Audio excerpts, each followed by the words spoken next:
Continuando con la historia del nahual justiciero de Tijuana, dijo mi abuelo que después de irse el anciano convertido en nahual, empezó a llegar gente de las casas vecinas, atraídas por los gritos y disparos.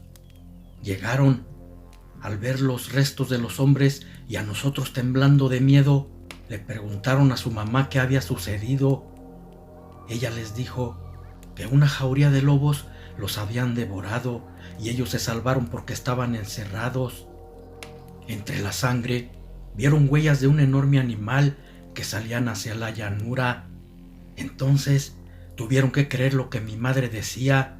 No podían pensar que ella o nosotros tan chamacos hubiésemos hecho tal cosa. Además de que iban armados y también encontraron los casquillos de los disparos que hicieron.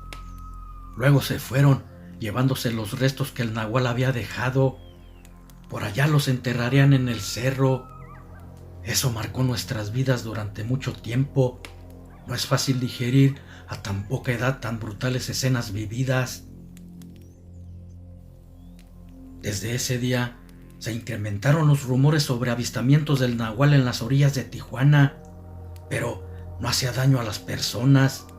Únicamente lo veían cruzar entre los cerros o ayudaba cuando alguien estaba en algún peligro, como lo hizo con nosotros.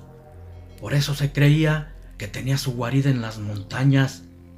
Quienes conocen Tijuana sabrán que geográficamente se compone de cerros. Su maleza es muy seca. Eso y sus climas extremos tornan sus parajes muy peligrosos. Los tormentados aires de Tijuana lo hacen aún más. Esos provocan incendios. El abuelo dijo que cierto día, en uno de esos aires de Santana, se produjo una quemazón en un cerro vecino a nuestro ranchito. 2 chicos que habían ido por leña quedaron atrapados entre el fuego. No había escapatoria para ellos. Tendrían una horrenda muerte entre el fuego. De repente y sin saber de dónde, saltó hacia ellos una poderosa bestia, mitad hombre, mitad perro.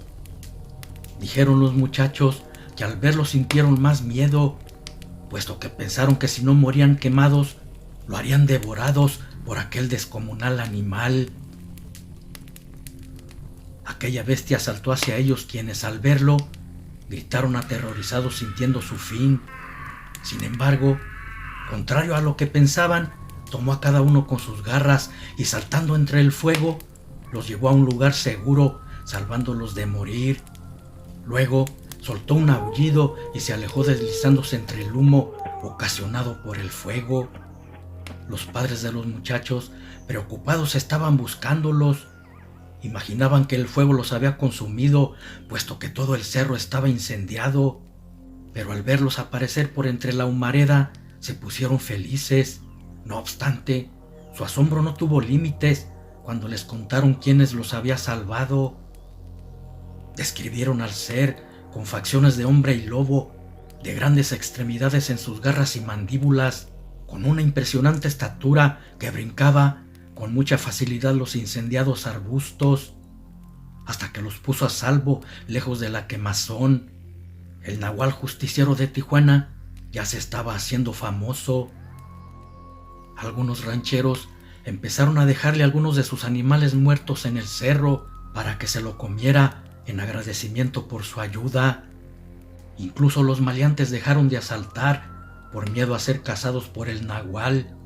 Por eso los rancheros estaban agradecidos también. Nosotros seguido lo escuchábamos rondando nuestra casa. Se hacía notar emitiendo un rugido cerca o algún aullido a lo lejos en las noches. Quizás nos anunciaba que estaba cuidándonos y eso nos hacía sentirnos seguros.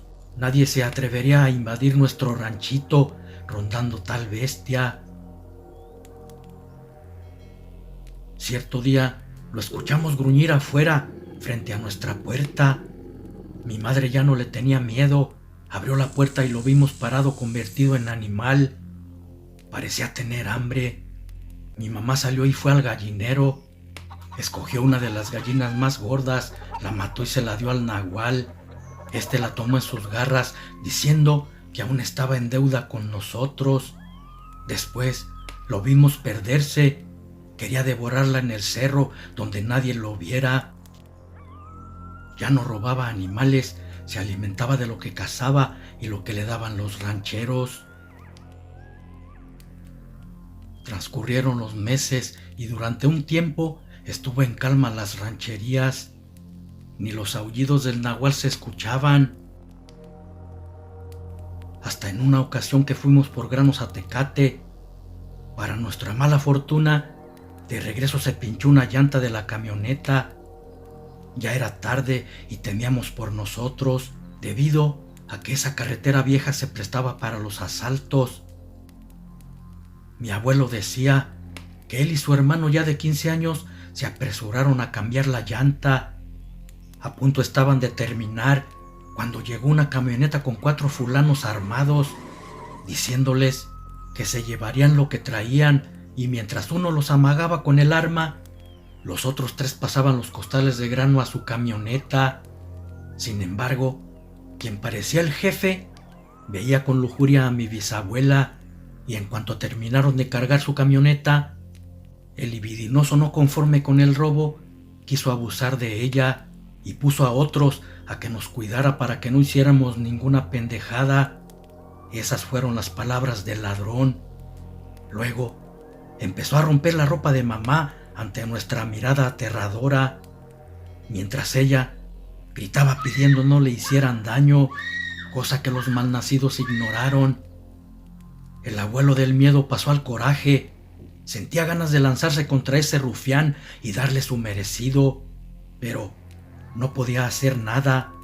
Si lo intentaba lo matarían, y se tragó el coraje, cerrando los ojos para no mirar lo que le hacían a la abuela. Pero cuando más perdidos se sentían, apareció la bestia por el otro extremo de la carretera. De un salto, brincó los 8 metros que tenían ambos carriles, llegando hasta los malditos ladrones. Ellos no se esperaban algo así, por eso ni tiempo tuvieron de reaccionar. Solo vieron que caía sobre su patrón, que estaba encima de mi mamá. Dijo el abuelo que de un zarpazo rajó su espalda, trozando hasta las costillas, y el maleante rodó hacia abajo de la carretera muerto entre los matorrales. Los otros, a pesar del miedo por lo que veían, por inercia de la sobrevivencia, activaron sus armas para dispararle. Pero como sucedió la otra ocasión, no disparaban, se habían encasquillado. Uno de ellos le gritó a otro: «¡Jálale tú, güey! ¿No ves que la mía se trabó?». Haciéndole caso le disparó y esta vez sí tronó, pero nada le hicieron las balas o no le dieron, porque ni siquiera se movió. Entonces la bestia se abalanzó sobre ellos, quienes estaban desesperados intentando destrabar sus armas para volver a dispararle. Solamente que ya no tuvieron tiempo. El nahual, enfurecido, los destrozó con garras y colmillos, lanzando su poderoso aullido. Cuando mi abuelo quiso levantar a la bisabuela, estaba muerta. Le había tocado un balazo que era para el nahual, quitándole la vida. No podía ser cierto, gritaban mi abuelo y su hermano llorando, mientras que la indomable bestia emitía un lastimero aullido de dolor. Se transformó en el anciano y con sus brebajes trató de salvarla, pero no pudo. Su alma ya no estaba en el cuerpo. La subieron a la camioneta de los asaltantes para llevarla con un doctor, con la esperanza que estuviera viva, pero en el camino se dieron cuenta que todo estaba perdido. Su corazón había dejado de latir. El anciano iba atrás, entre los costales de grano, y antes de llegar a los linderos de Tijuana, se convirtió en nahual. Luego, de un brinco se bajó sin detenerse en la camioneta y corrió aullando por el llano. 3 días después la enterraron en un pedacito del mismo rancho. Los que la conocían estuvieron presentes en su sepelio, entre ellos el anciano. Nadie sabía que era el nahual, solo ellos y mi bisabuela, pero ya estaba muerta. El abuelo me contó que lo vio derramar unas lágrimas de sus ojos, La muerte de la bisabuela le había dolido porque era buena mujer. Lamentablemente, no había podido salvarla de morir. Luego lo vio irse y en la lejanía se escucharon sus lastimeros aullidos. Desde entonces, ellos se hicieron cargo del rancho. La bisabuela les había enseñado bien las labores. Ya tenían 15 y 17 años cuando sucedió eso.